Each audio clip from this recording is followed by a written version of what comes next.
Video tutorials by Andrew Buckle. In this tutorial, I'm just going to show you how you can create some very unusual gradient designs with the 3D features. Now, I'm just going to quickly go to Layer and New Layer because I want transparency. So, right, next thing to do, just quickly go to the Gradient tool and then select the radial option. And now I've created a gradient here. Now these are available on the Graphic Extras website, whole thousands of gradients, but of course you can quickly create your own. And it's made up of multiple different stops. And I've got transparency at the end. And a transparency there as well. Just create that by using this. Set that to 0 and set that one to 100, that one. So you've got that middle bit. Now, I'm going to create it basically in the center, and I'm just going to, and that's on the layer. I could make it slightly right to the edge.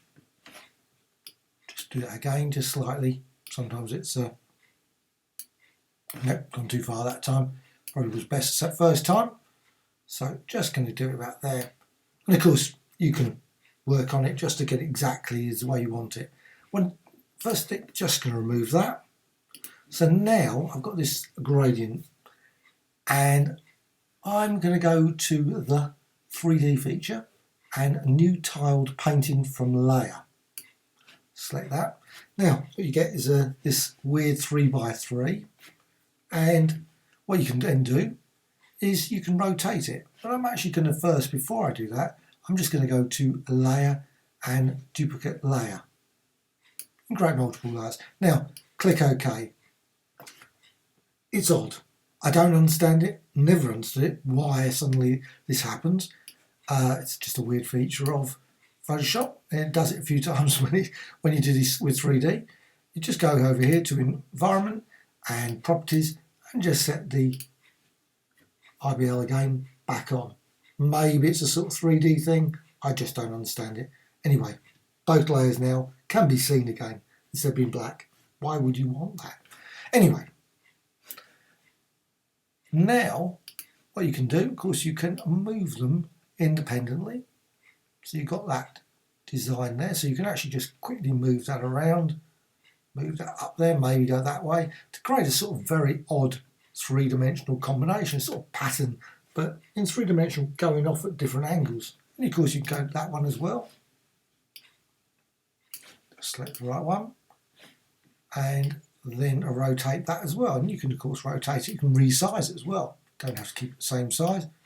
So you just maybe make that big, and again go back down to that one, and then do much the same. So you can just create this sort of weird three-dimensional combination. Now, once you've actually done that, you can actually merge them together. And of course, you could do more than just two, maybe 3, 4, 5, 6. Make a much more complex pattern. And then select both of those, then layer and merge layers. And again, weirdly, it goes black again.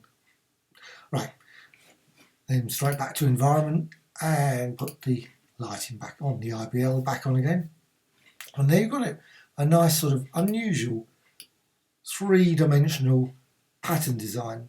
Now obviously it doesn't stretch out for, I'm not certain why you couldn't do something like that, but anyway, I'm not a 3D person, so I would say that I use it mainly as a 2D model at all than a 3D, but I'm certain there's an obvious reason. And now because I've got it's got a cut off there as well, so you can obviously probably mask that you've lost that. But you can certainly move it around and get a nice 3D design. Just check it over that you haven't sort of lost or cropped anything by accident. And maybe obviously you can set the intersection slightly better than I have to do that, achieve that. Right, there it is. Just create a very interesting combination. Another option, of course, and I could have done it without actually doing the merging. You can, of course, and I'm just going to go there, back. I'm just going to go straight back. And what you can do, just select there, and you can use maybe lighten, or overlay, or difference, and so on and so on, to create some very interesting colour combination. Maybe not difference with that one anyway. I'm just going to go for lighten. And again, like I say, you can actually then resize it again. And again, it goes very aware that it goes. So again, you have to go back to environment and put that back on again. And you can see the design there. And of course, again, you can then merge it all into a single one. Merge layers. And again, it goes black, environment, and there. Unfortunately, of course, at that point, you've lost that lovely blending mode. But just go back and just go back to that original one there. And of course, just flatten it. Flatten the image.